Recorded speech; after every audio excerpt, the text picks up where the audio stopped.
Gracias Lorena, gracias a Facebook que tiene la oportunidad de ayudarme a que la gente conozca el trabajo que hago.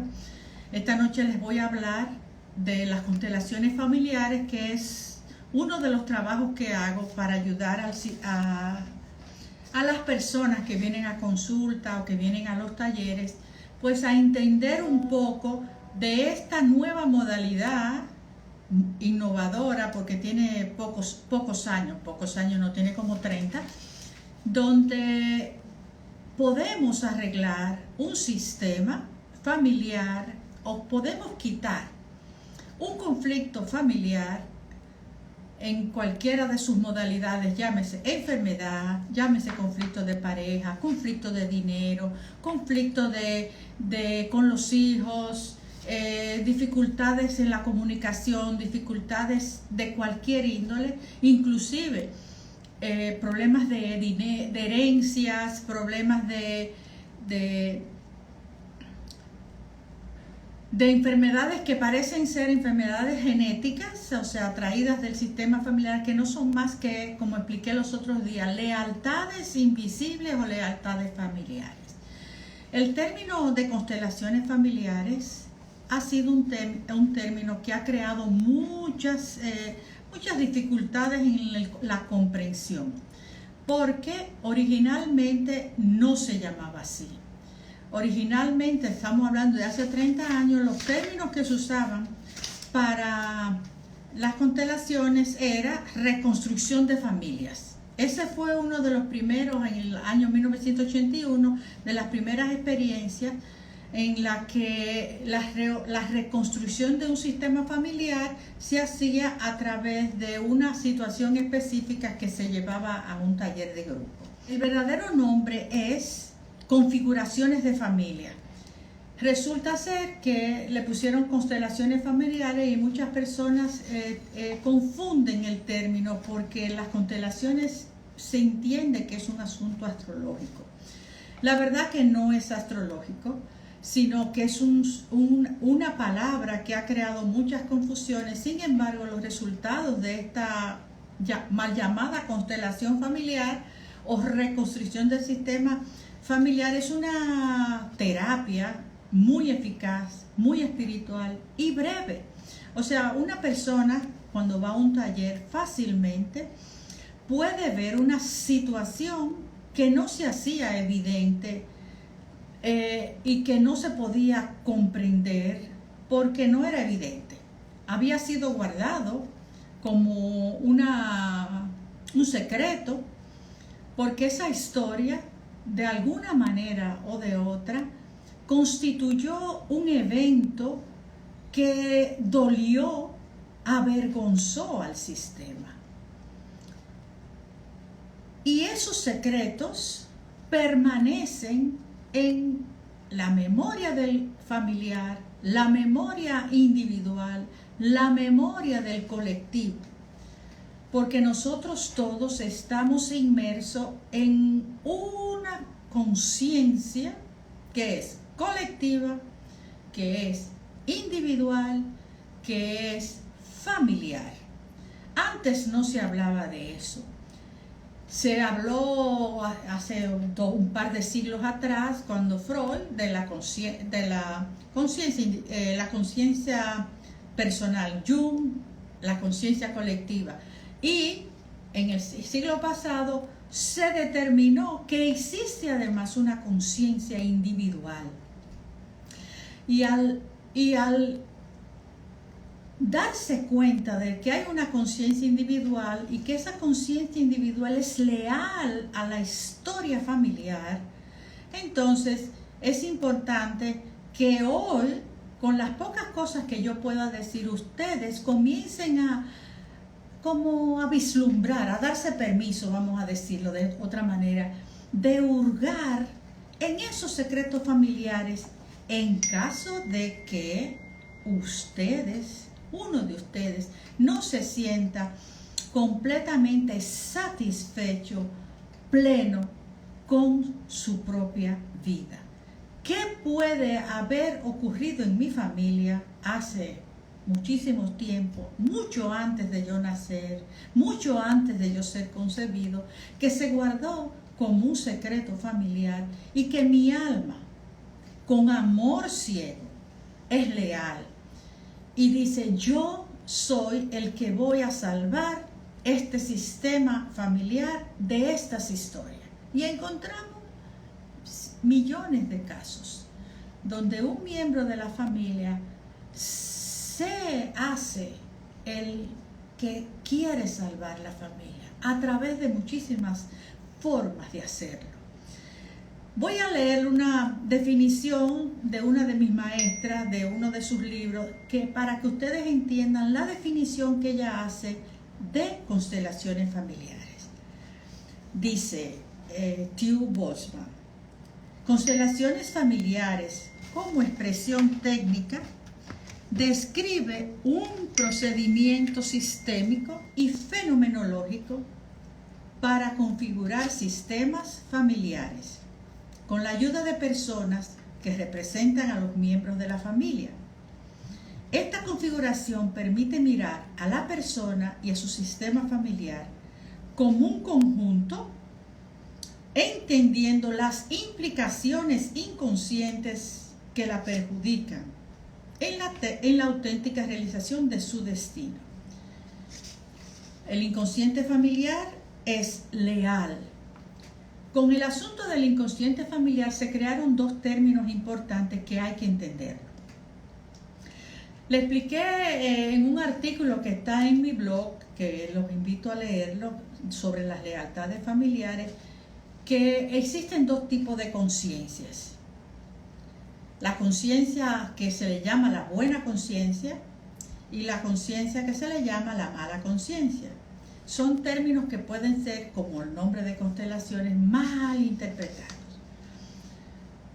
Hoy vamos a comenzar a entender que la mala conciencia no es mala y que la buena conciencia no es buena. Y esta incongruencia, ¿de dónde la saca esta señora que está aquí hablando de eso? Bueno, pues es muy sencillo. La buena conciencia es ser leal, obediente a las mismas historias de fracaso, de duelo, de enfermedad, de frustraciones, de lo que fuese del sistema. Es decir, una repetición de una historia secreta que se vivió de una manera que fue desagradable o fue muy dolorosa para la familia o el sistema familiar de esa persona. Hay muchas historias de dolor en la familia y hay muchos secretos que son guardados como una manera inconsciente, porque es inconsciente, de que no se repitiera. Sin embargo, la conciencia individual y la conciencia familiar están en el cuerpo de la persona. Y aunque no se sepa, aunque no se diga, se sabe y se dice. Y se repite. ¿Qué es? ¿Quién la repite? El que decide seguir leal a esa historia. Ser leal. Y leal desde el amor ciego. Y leal llevando una buena conciencia que no es más que una repetición inadecuada de una historia que no se puede resolver, que no hay que pagar, que no hay que repetir. Historias tales como fracasos en los matrimonios, fracasos en los negocios, seguir una carrera que no me gusta, no poder tener hijos, no casarme, o quedar viuda muy joven, o no poder tener hijos, o los hijos que tengo se me mueren. Muchísimas cosas. Adicciones, enfermedades, ser el bastón de un sistema familiar, creyendo, porque definitivamente la persona cree que si repite esa historia, se sana la historia familiar. Eso es imposible, sencillamente imposible, que una persona, por ser leal y obediente a un sistema familiar, a una historia de la familia, pueda borrar una historia que ya pasó. Entonces, la buena conciencia es sencillamente hacer un contrato inconsciente para repetir una historia de dolor, de enfermedad, de fracaso, de infelicidad. Eso sencillamente no es agradable para la vida de una persona que no sabe que puede ser feliz, no sabe que puede ser saludable, no sabe que puede ser exitoso. Entonces es importante para todos mis oyentes, que veo que hay muchísimos, estoy felicísima de que tanta gente se haya unido. Ciencia es pedir una bendición al sistema, una bendición que te dé permiso a pertenecer a esa familia, pudiéndolo hacer de otra manera, pudiendo disfrutar de la alegría, de la salud, del éxito, de la prosperidad. Aunque esa persona que mi alma quiere imitar, quiere repetir su historia, no sé si me lo dejé claro. Son dos términos que se usan palabras que realmente indican una contradicción. Buena conciencia es querer sufrir las desgracias, los dramas y las historias de dolor del sistema familiar. Repetirlo creyendo, porque esto es una creencia, de que pueden pagar una deuda que no se cumplió y no se pagó en su momento. No es posible.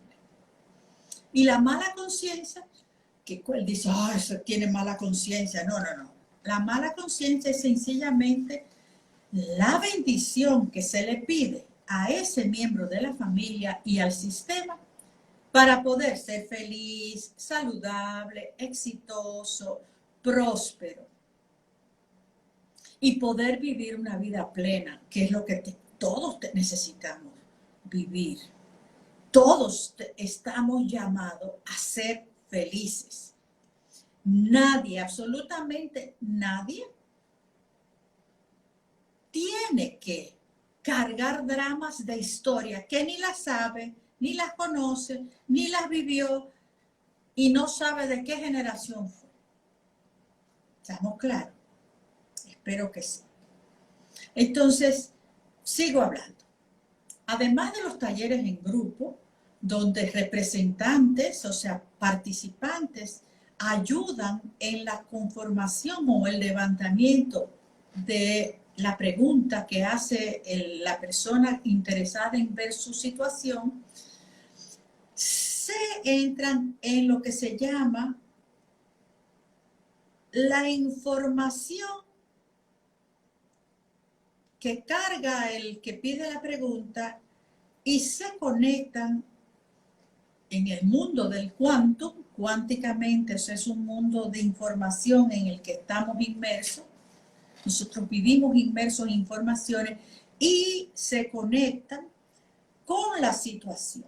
De esa manera, la persona que consulta puede ver con claridad cuál es el drama que ha estado ocurriendo en el alma de esa persona que él está viviendo, el drama de la vida de esa persona. Y puede comprender, puede honrar, puede encontrar una mirada diferente y de esa manera, pues, puede comenzar su proceso de sanación con la comprensión, por supuesto.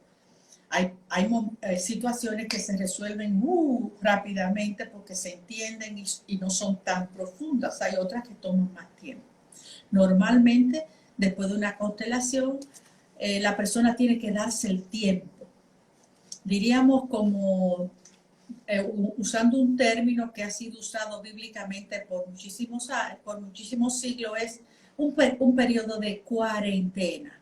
Es decir, esperarse un tiempo para que esa información sea digerida por la psiquis y la psiquis de la persona, el inconsciente personal, pueda encontrar los caminos de solución. Pero cuando quitamos, cuando desprendemos a la persona de ese drama, entonces van a salir otras situaciones que sí se van a trabajar con otras técnicas, que no son necesariamente una constelación. Cuando se habla del aspecto sistémico, es porque involucra a toda la familia. Lo interesante de esta metodología es que tú puedes ir solo a una consulta y tú estás trayendo a toda la familia. Y cuando se trae a toda la familia, pues se resuelve más fácil. Eso es lo bueno. O sea, cuando se dice constelaciones familiares, muchas personas me preguntan, ¿y tenemos que ir todos? Yo dije, no tienen que ir todos, solo uno. Uno es suficiente para poder comprender lo que pasa. Entonces, otro aspecto importante es otra terminología bastante a veces difícil de entender que se llama la fenomenología. Es un movimiento psicológico también viejo y la fenomenología es la manera como el cuerpo pasa la información. En una constelación grupal, inclusive en una constelación individual, que mucha gente viene a mí por constelaciones individuales más que de grupo, no es que dejen de venir a los grupos, pero ahora con esta situación pues están todos suspendidos. La persona se conecta con las emociones, las sensaciones, el dolor de ese miembro de la familia.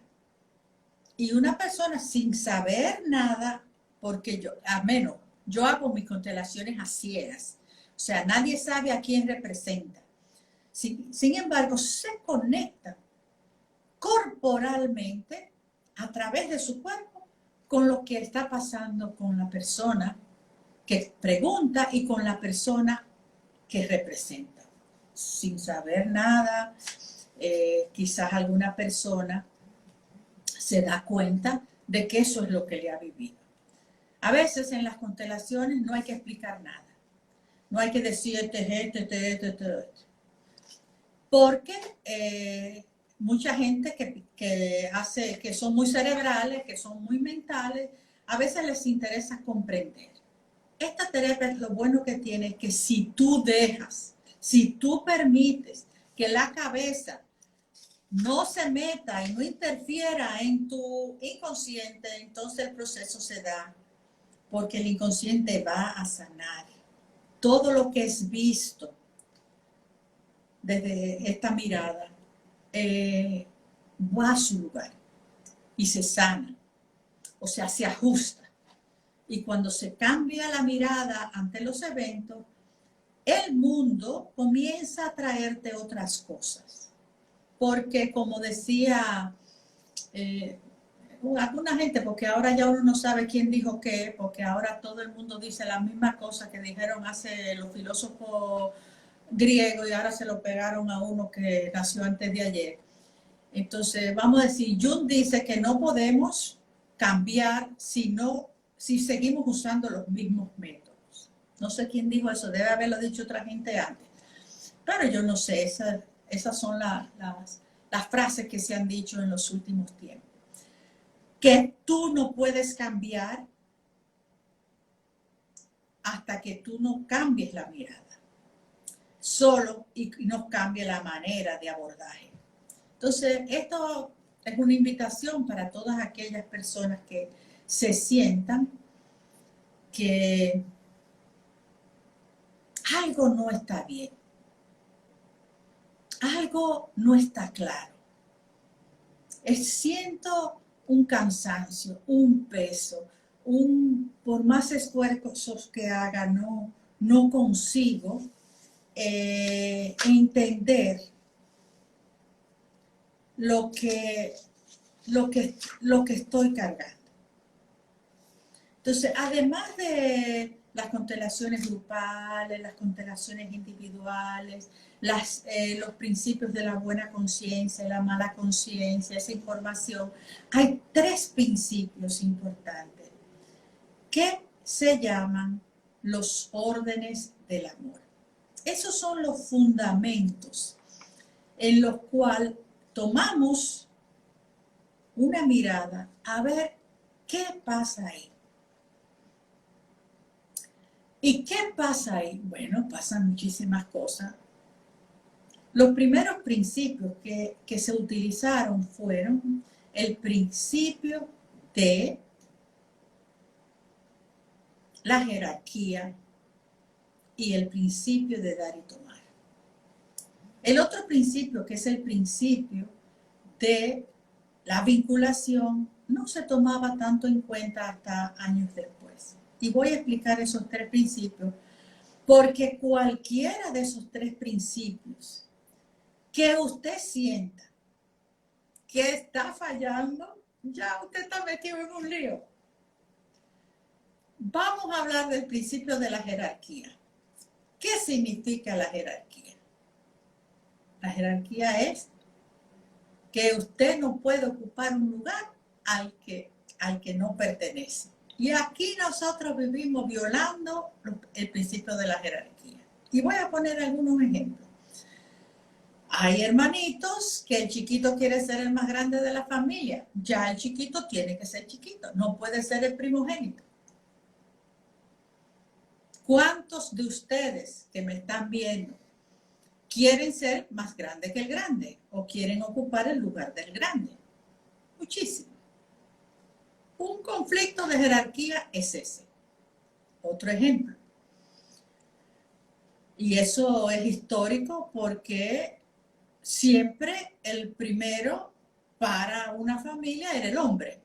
Y aunque el hombre fuera el más chiquito, por ser hombre, lo ponían a cargo de, como si fuera el primogénito.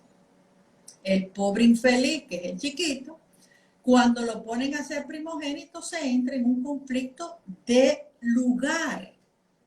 Soy el pequeño, yo no soy el grande, yo no puedo responsabilizarme porque sea varón de todo este lío que mi papá y mi mamá han dejado. Otro conflicto de jerarquía es la ausencia de uno de los padres. En la ausencia de uno de los padres aparece uno, no te voy a decir si es el primero, o si es el último, o si es del medio, pero aparece uno que dice, pues yo voy a ocupar el lugar de mi papá o de mi mamá, quien fuese.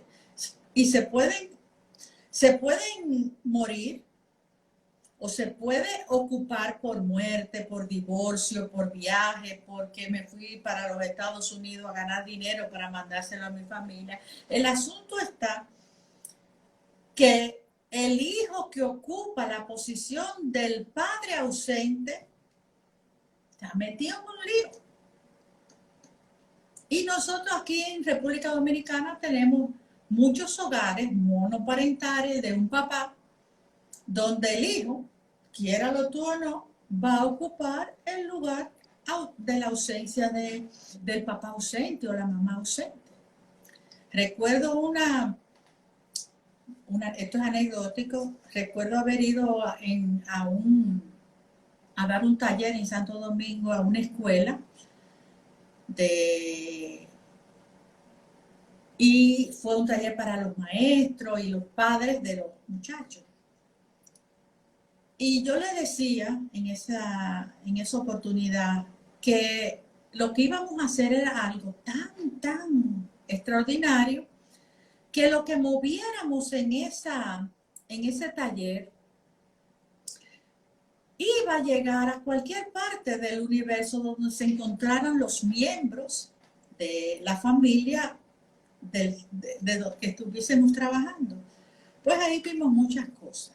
El caso más interesante fue el de una joven maestra que con mucha tristeza nos contó que su mamá se había ido para Nueva York a trabajar y que había dejado a su papá, ella y 4 hermanos más. Por supuesto, ella fue la esposa y la madre de todos sus hermanos. El sacrificio que ella tuvo que hacer es, primero, no se casó nunca, no tuvo hijos, porque la mamá se fue y cuando ella tenía como 14, 15 años y no pudo casarse porque tenía 4 hermanos, ella, el papá y muchísimas otras responsabilidades que tenía su hogar, porque ella asumió el rol de su mamá. Se salió de hija a convertirse en esposa y madre de su sistema familiar. Se hizo la resolución, se buscó, se organizó su sistema, hicimos todo. Y ella, por supuesto, el resultado fue que ella se fue calmando, encontró su lugar, honró a su papá y a su mamá, se desligó de la historia, etc. Hay un procedimiento que se hace que realmente es muy, muy hermoso, muy transformador. ¿Qué resultó? La gran sorpresa fue que cuando terminamos el ejercicio, una maestra que tenía el celular de ella en sus manos recibe un mensajito, el celular de la muchacha, quiero decir, recibe un mensaje de su mamá que vive en Nueva York, diciéndole: querida hija, perdóname, porque te dejé con unas obligaciones, yo te quiero mucho, gracias por el trabajo que tú hiciste, te amo mucho. O sea, la mamá por allá le respondió al movimiento que nosotros hicimos de ordenamiento y ahí eso fue pues un llanto colectivo porque se hizo evidente que lo que nosotros organizamos se organiza en otros niveles. Ese es un ejemplo. El otro principio de los órdenes del amor se llama el principio de dar y recibir. El dar y tomar. Hay muchas historias que nos han dicho: es mejor dar que recibir. Bueno, en esto que yo hago, esto no funciona así. ¿Por qué no funciona así? Sencillamente porque se hace lo que se llama un desequilibrio compensatorio. El que da, si se niega a recibir, está mostrando arrogancia. El que da tiene que recibir. Porque si no hay un equilibrio, va a aparecer una situación conflictiva en el sistema. La persona que solo da y no recibe puede enfermarse. La persona que solo recibe y no compensa entra en un estado de desequilibrio. Es decir, que si te dan, da. Devuelve. En la medida. Inclusive yo recuerdo a Hellinger diciendo que si en una pareja no te dan bien, pues tú no tienes que contestar bien. Tú tienes que dar en la misma sintonía de lo que recibes. Nosotros nos reíamos mucho porque él decía: si te dieron mal, pues tú le quitas un poquito de lo que tú le vas a dar y no le das igualito, no.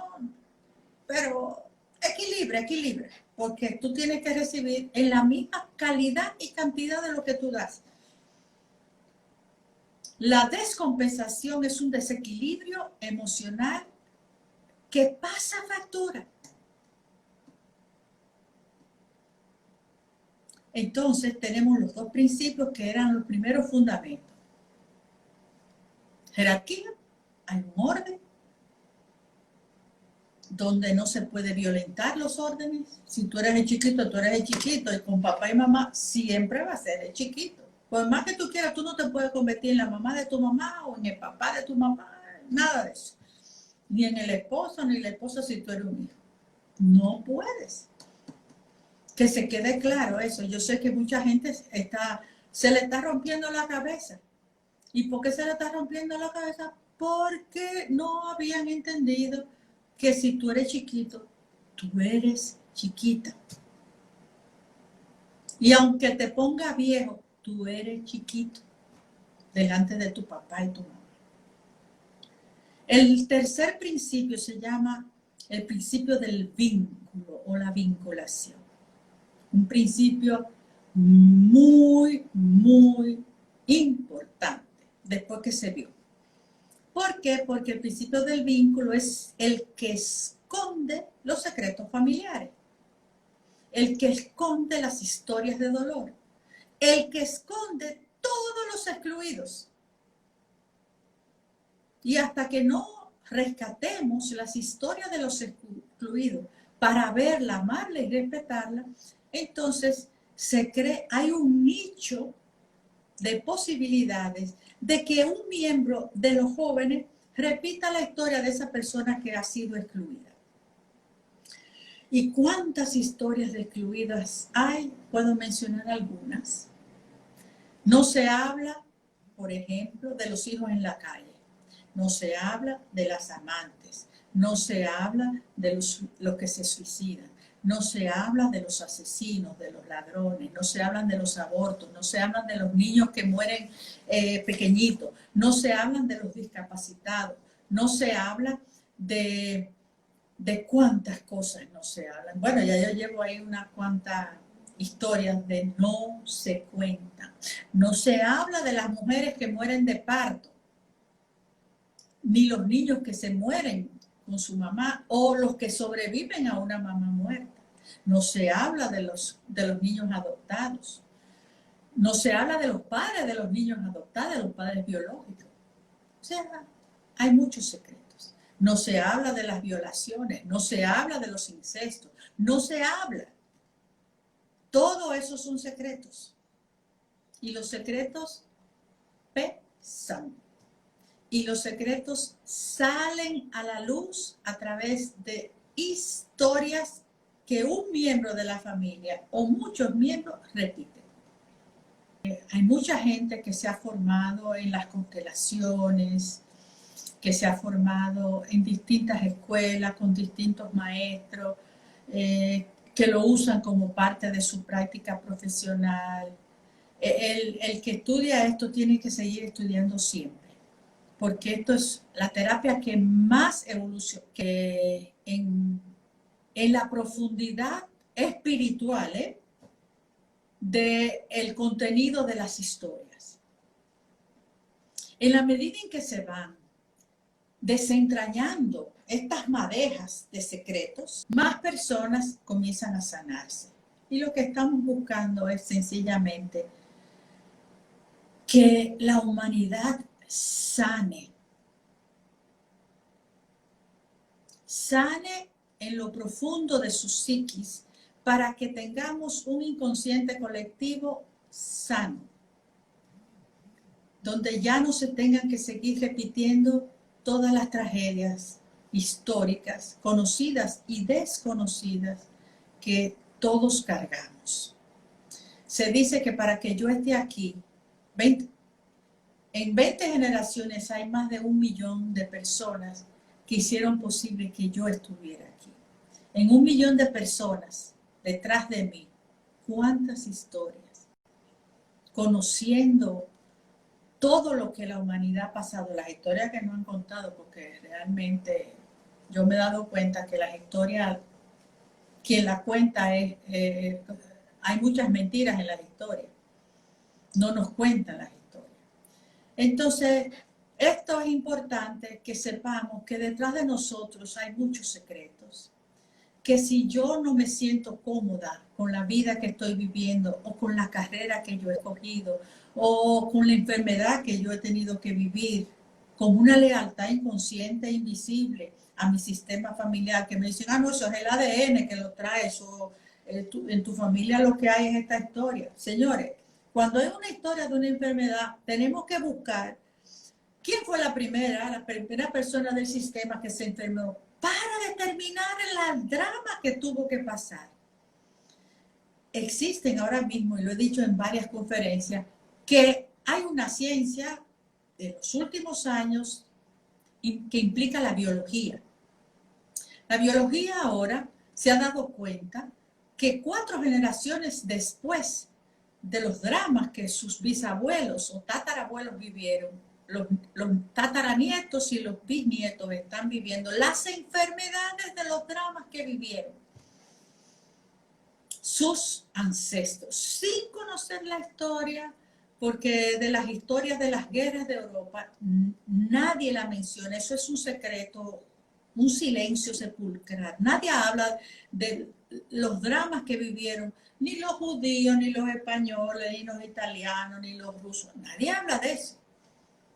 Sin embargo, los nietos, bisnietos están teniendo anorexia, están teniendo los pánicos, las pesadillas, las historias de los dramas de sus bisabuelos y tatarabuelos.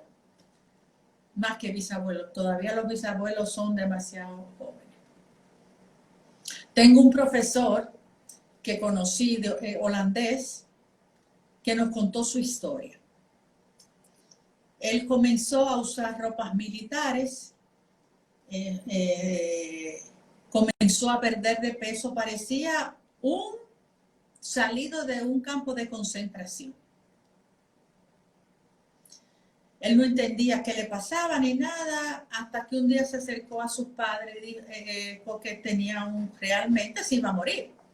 Estaba al borde de la inanición.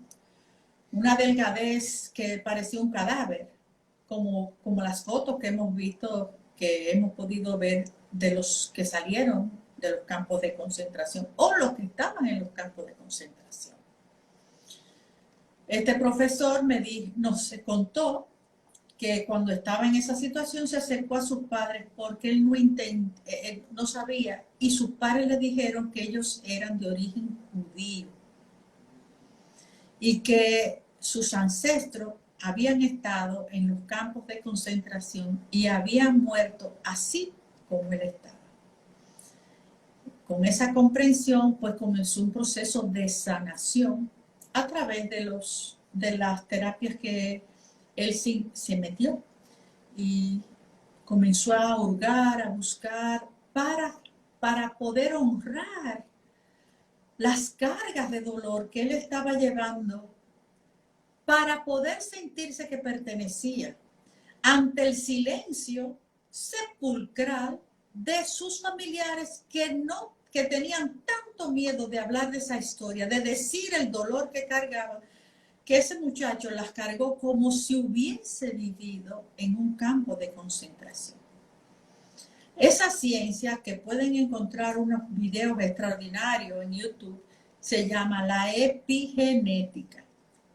Se está haciendo muchos estudios al respecto, donde sin que nadie lo sepa, a través del ADN, pasa no solamente la parte biológica, sino la parte espiritual, emocional y mental del sistema familiar de cada una de las personas.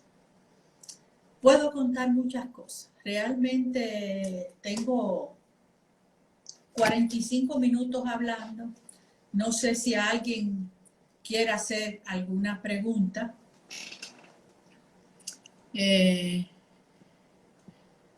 Pero nada, ¿qué otra cosa pudiera decir? Lo primero que te puedo decir es que tengo mucha esperanza, que confío mucho en que la humanidad está en un proceso nuevo de ver hacia adentro para poder sanar.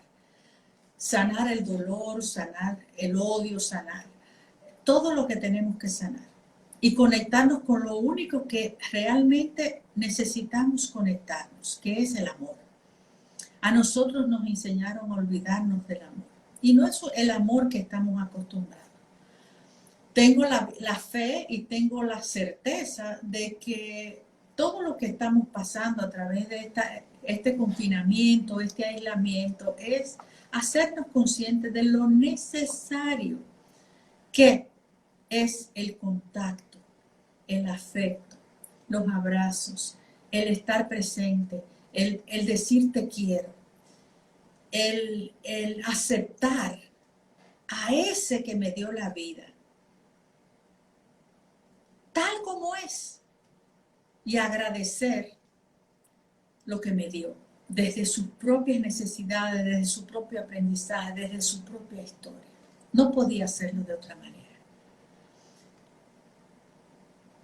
Quizá este es un momento de que todas Ahora cerremos los ojos para invitarlos a que visualicen. Voy a buscar la información para dársela textualmente. De manera que hagamos un cierre con nuestro sistema familiar en agradecimiento a la vida que tenemos. Vayan cerrando sus ojos, respiren profundamente,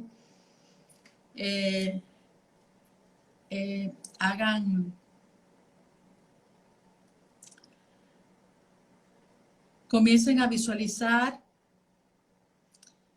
delante de ustedes a su papá y a su mamá.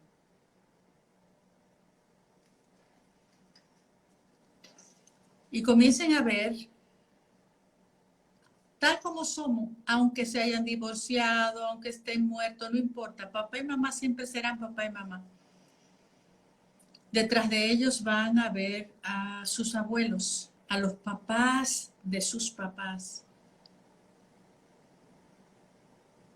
Y son 4. No importa si lo conocieron, no importa si no lo conocieron, esa energía vibra en sus cuerpos.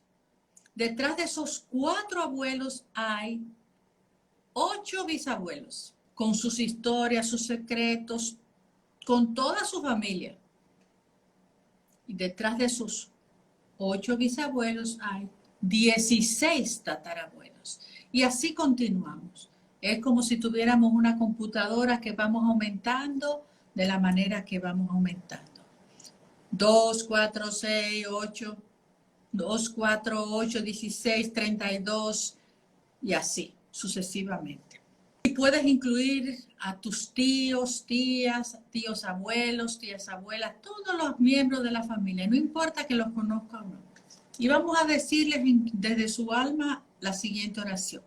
Hoy quiero honrar a toda mi familia, sobre todo a todos mis ancestros. Yo vengo de ustedes. Ustedes son mi origen. Al llegar antes que yo, me facilitaron el camino que hoy transito. Hoy les doy un lugar en mi corazón y en mi sistema de familia a cada uno de ustedes.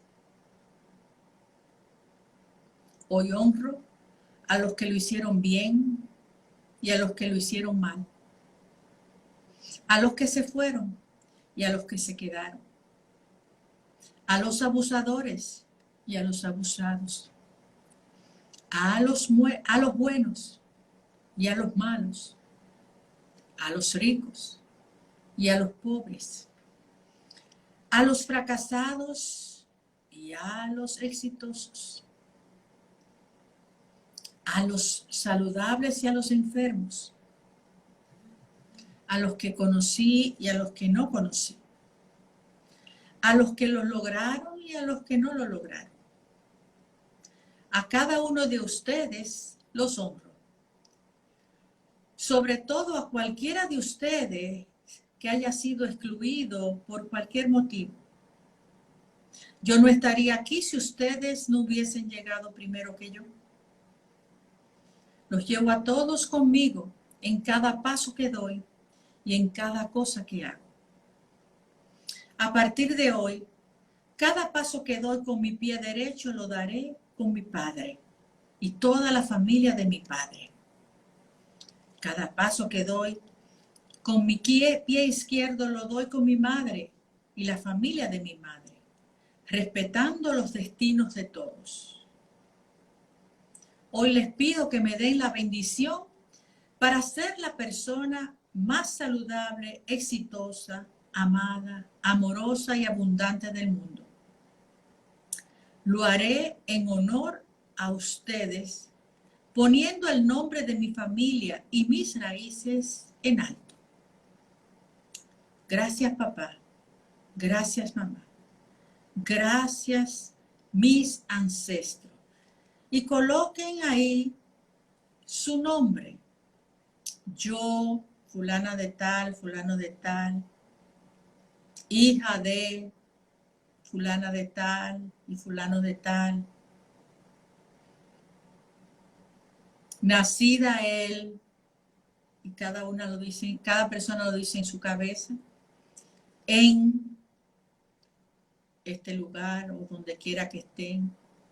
Yo soy paz, salud, abundancia, amor, alegría, plenitud, felicidad, bendiciones y extraordinarias relaciones, por mí y por todas mis relaciones. Gracias. Con esto hemos llegado al final del tiempo acordado. Me siento muy contenta de compartir algo que me apasiona. Me apasiona mucho esto que hago, porque lo que más me gusta es ver la responsabilidad que cada persona que viene a consulta toma de ser el piloto de su vida. Y cuando uno se hace el que maneja su vida, sin importar todo lo que puede estar cargando, entonces podemos hacer de este núcleo que comienza conmigo y mi pequeño sistema familiar una realmente familia feliz, vecindario feliz, comunidad feliz, país feliz. Y estamos en un momento histórico de gran importancia. En nuestras manos está transformar nuestro pequeño núcleo para expandir, como cuando tú tiras una piedra en un lago en calma, que comienzan las ondas a expandirse hasta llegar a la otra orilla. Somos responsables de nuestra felicidad, de nuestra salud, de nuestra paz. Que nada ni nadie te la quite. Muchas bendiciones y gracias por esta hermosa oportunidad de compartir. Sean ustedes a partir de hoy los transmisores de que hay esperanza y que se puede ser feliz. Muchas gracias. Un beso y no hay respuesta para ninguna pregunta. Mi teléfono para aquellas personas interesadas en comunicarse conmigo es 809-819-4060. Esa es la primera. Tengo una página web donde hay muchos artículos que podrían ser interesantes para continuar su crecimiento, porque no podemos dejar de crecer. Y tercero, mis redes. Tengo Facebook, tengo Instagram. No sé si tengo otra cosa realmente, pero seguro esas dos. Síganme que hay mucho que leer, hay mucho que aprender. No dejen de crecer. No dejen de conectarse a la felicidad. La felicidad es para nosotros. Cuando el drama no lo pueden sanar, busquen solución. ¿De acuerdo? Muchas bendiciones y gracias por escucharme. Muchas gracias, Lorena, por tu invitación. Espero que tu grupo al que tú invitaste hayan sacado algo hermoso y se les quede algo. Una sola cosa es suficiente. Una. No tiene que ser mucha. Una sola basta. Y que sea esa la chispa para encender todas las demás que están para todos ustedes. Gracias, gracias del alma.